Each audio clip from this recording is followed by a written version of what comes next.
we should talk about Oprah Winfrey. Are you risking anything at all entering the political arena?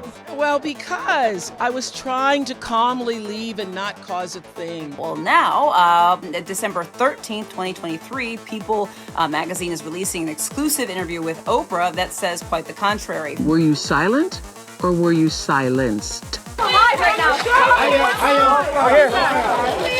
Only in America could there be a me. Past scandals and now everything going on with Diddy have painted America's favorite talk show host in a bad light. Stick around for some evil things Oprah has been publicly accused of. The Oprah Winfrey Leadership Academy for Girls scandal certainly isn't the first scandal attached to Oprah's name, but it certainly was the biggest. The Leadership Academy was originally designed and created to be a place to uplift girls in the community, but the good deed was quickly tarnished when the dorm matron was accused by multiple students of acting inappropriately towards them. The matron was arrested and faced 14 charges. In addition to those of inappropriate physical contact, the matron was accused of getting into a physical confrontation with a dorm parent and separately injuring 3 people while operating a golf cart. Adding more fuel to this fire, Oprah was later sued by the school's headmistress for over $250,000 on grounds of defamation. This was a direct result of this situation with the dorm matron. While that legal battle was happening, Winfrey had publicly commented that she was doing a complete overhaul of the school and that she had lost confidence in the headmistress. The headmistress claimed that these statements made it harder for her to find work afterwards. Court papers from the case read that Winfrey had originally intended to hire nurses to be the dorm matrons. However, the headmistress went a different route and, according to an article from CBS News, hired 8 young women from a local company called Party Design. Winfrey's lawyers at the time wrote about this, saying these young women were later found to be totally unqualified to handle the position, something the headmistress had been warned about. The 2 women were expected to settle this in court, but instead came to an agreement privately shortly before that date. Today, though, there is a brand new scandal being tied to Oprah's name. She has recently been accused of aiding disgraced rapper Sean Diddy Combs in making his sins happen over the years. You might recall that Sean Diddy Combs is in some boiling hot water right now after multiple people have stepped forward accusing him of engaging with them and others without consent, making people consume things unknowingly, force people into unwanted scenarios, film and use the footage from filming inappropriate parties he called freak-offs as blackmail to keep it all in the down low, and just generally being a really awful person and definitely not the kind of guy you'd want your name attached to. Unfortunately for Oprah, that is actively happening to her now since she has attended Diddy parties in the past. The thing is though, half of Hollywood has appeared on a Diddy guest list, but not everyone has been to a freak-off. Diddy was known as the party host in the 2000s. He hosted the white attire parties, massive birthday celebrations, after parties. They were known for being extravagant and expensive, and everyone wanted to attend. Allegedly, sometimes the after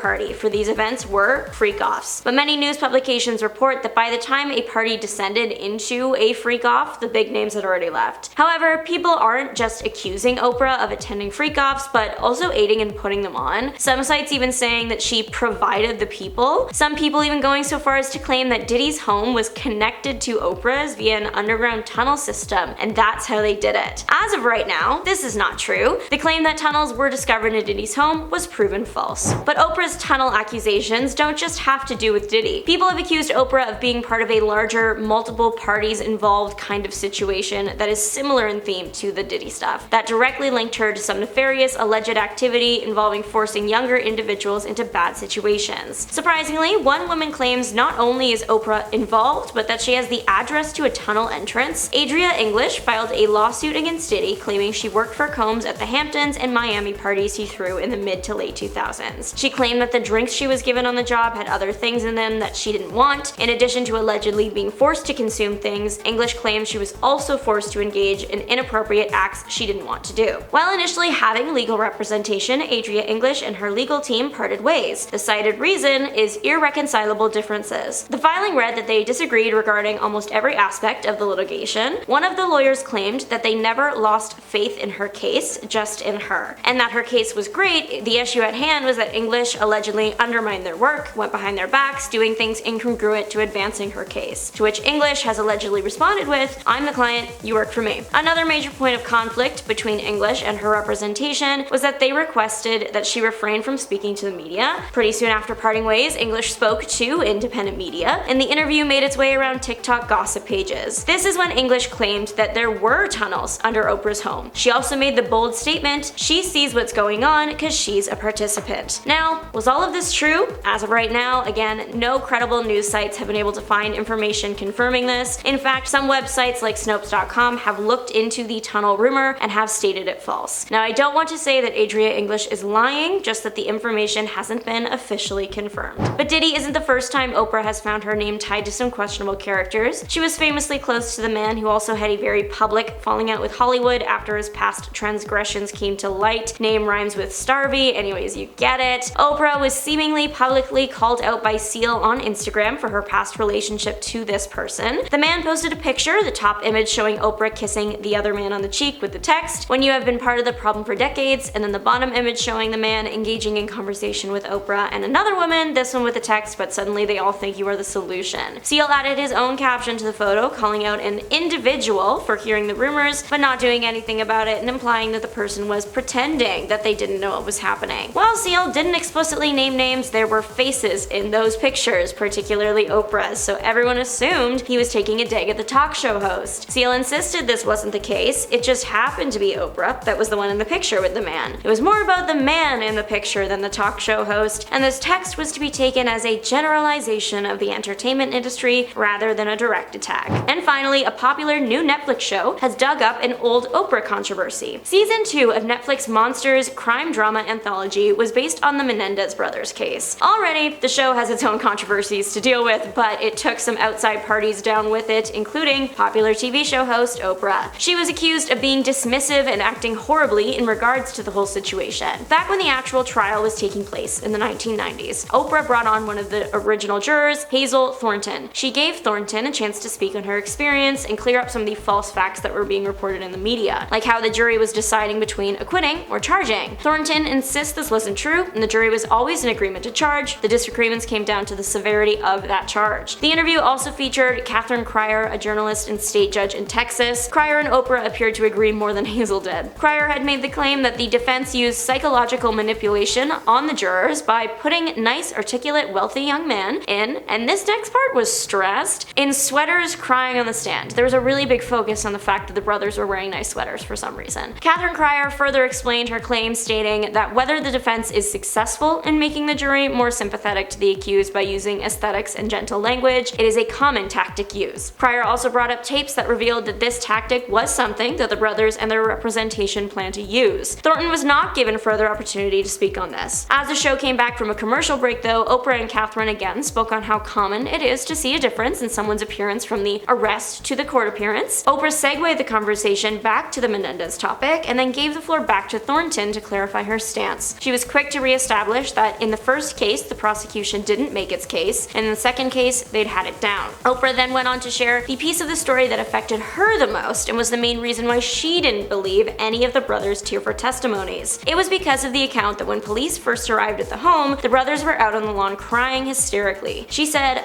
they were crying hysterically when the police came. Whatever that means. Hazel Thornton did gently come back at Oprah with, "Don't you think that you'd be kind of freaked out if you just ended somebody?" And the 5-second long silence that came after that said it all. Now that this clip is viral again, people are calling her insensitive and uninformed, that she shouldn't have even covered the case on the show in the first place. And then Catherine Cryer said that the boys should have just left if they were experiencing extreme levels of harm at home, which prompted Thornton to shut down that argument by citing the months and months of psychological explanations from professionals that herself and the jury received, and just stating that the defense provided enough to give the jurors reasonable doubt. Due to the nature of the content with this particular case, people called out Oprah for championing herself as a person that supports victims, but then was acting this way when it came to the brothers. But what do you think? Let us know, and if you want more, check out Celebrities Who Warned Us Oprah is Evil, but We Didn't Listen. Thanks for watching. Bye!